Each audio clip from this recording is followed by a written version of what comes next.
according to you, what could be the mistakes you have to avoid to succeed in life? I think the number one mistake that we make is not making enough mistakes. The number one thing that I have learned as a business leader is make more mistakes, make them smaller, so you can learn from them faster. I used to be afraid of making mistakes because if you make a mistake, you don't have perfect scores. You don't have perfect A's, in school. Yeah. We teach our children that it's a terrible disservice. What you need to do, and as a business leader, you need to encourage your people. It's okay if you make a mistake. What did you learn? Yeah. It's the number one question. Jack Welch, who became the chairman and CEO of General Electric, he blew up a factory when he was the manager of a factory. Blew it up, destroyed it. Millions of dollars gone.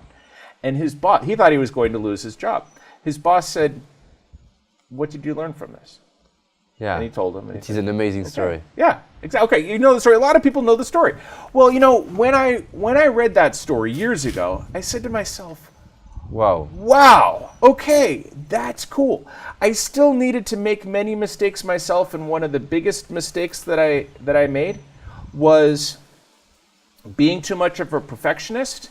So learning to kind of let go, not hate myself when I fail. Okay, cool. I learn. I am learning and I am improving myself. Exactly. Okay. If you make the same mistake a second time, that's not so good. If you make it 10 times, that's bad. But any mistake, if you make it once, you're stronger because of the experience. Cool. Yeah. Did you had some fears in your? Did you had some? Did you had some fears in your journey? Yeah. Yeah. You had. Very much so. I mean, all the time. Exactly. Having a job with a salary, with a big company and a boss, and you know what you're going to do every day, that feels safe. Unfortunately, since about the 1970s, companies have not given job security. And people learn that. About once every 9 or 10 years, there are big layoffs and people lose those secure jobs. That's very unsafe to me. But when you are working on your own, I started my first business in 2001. That's scary. But it's very scary not having money, so keep going. Yeah, my question was, how do you overcome fear? Go. Go. Fear is very scary. So, sorry, not fear. Being without money is very scary. You have to feed your family. That's the number one thing that anybody in business needs to keep in mind. And you have to feed yourself too. And yourself, exactly. If you're hungry, you're not going to be very good at business. So, at anything you do, you're not going to be a good artist either. If you're hungry, okay? So the number one thing is you have to figure out how to make money, and then you have to figure out how to keep the money coming, and you have to do that in a way where you feel good about yourself.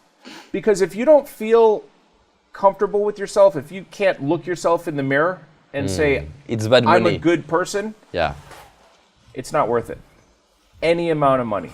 This town, Naples, Florida, is we have more CEOs here than any place in the world. It's remarkable.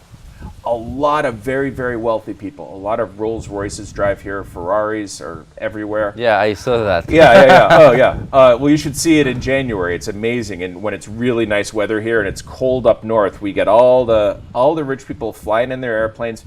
And you know what? Some of those people earn their money, good for them. Other people made their money maybe in ways that are not very ethical. And you know what? Not good for them. It's not worth it. Yeah. I would rather ride a bicycle than have a Ferrari if that's how I made my money. It's the most important thing. Cool. Do you had some struggles in your life, in your journey? Yeah. And can you share me one struggle you overcame? I would like to know more about your story, especially the moment where was difficult, the commitment you take, and I believe a lot in the power of story to inspire people, so that's why I asked you that. So can you share me the story at the beginning in 2001. Is that right? Why did you start? How did you start? And what struggles did you overcome? And how did you do that? Okay, so I've had quite a number of struggles. Now, let's put this in context. When you are a white American man, you can't complain about many things. It's not fair, okay? There are people who live in other countries where everyone's poor. There are, women minorities, even in the United States, who are not as lucky. So I have to put that in context.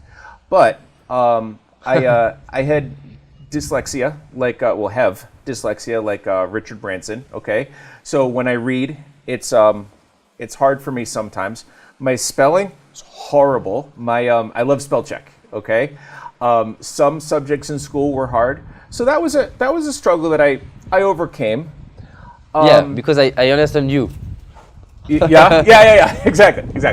But so I'll tell you how I started my first business was kind of by mistake. What happened is in 2001, I was teaching English as a second language, and the World Trade Center fell in 9/11. Yeah.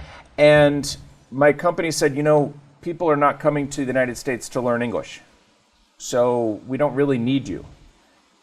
Sorry. And so, sorry. And it was okay. Like, I understood. I wasn't mad at anybody, but oh my God, I've got a family. What am I going to do?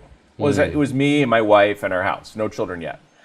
So it's a reverse. Yeah, it was a problem for me because I had a job. I had a kind of good job to no job at all.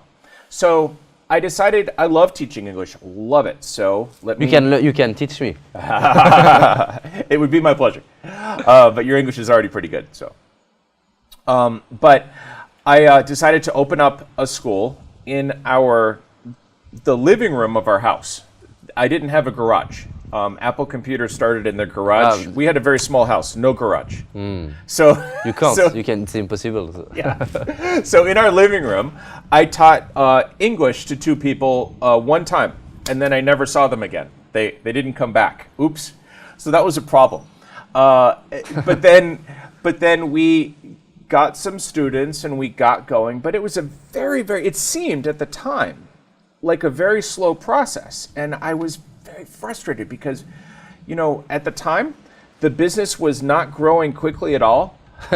Finally, by mistake almost, I hit on a market that made sense. I started sending teachers to companies, and that's when my business took off.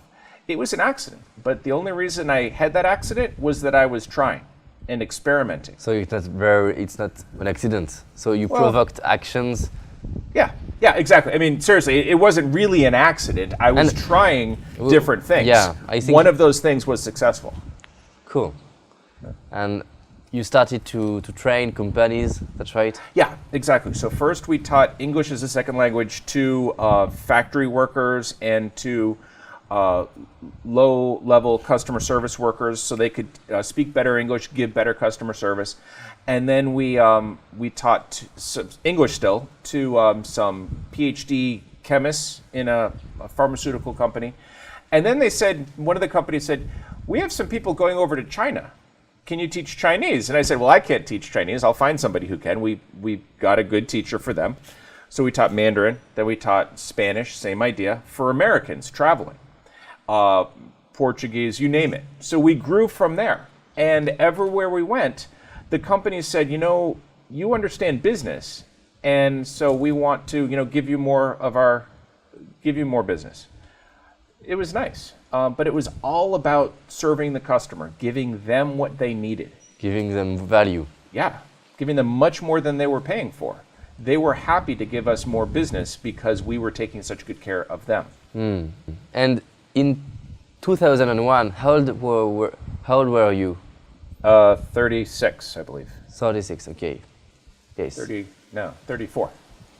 And it's amazing because some people are thinking, oh, I'm too old. If I don't create a company like... 34 is very old. No, I'm joking. But some people think like that. Yeah. No. Steve started at the age of, I don't know, 18 or... And so I can't. I am 30 years old, or 40, or 80, or 50. And did you have this kind of? No, and let me tell you what drives me crazy. I talk to people who have a really good business idea.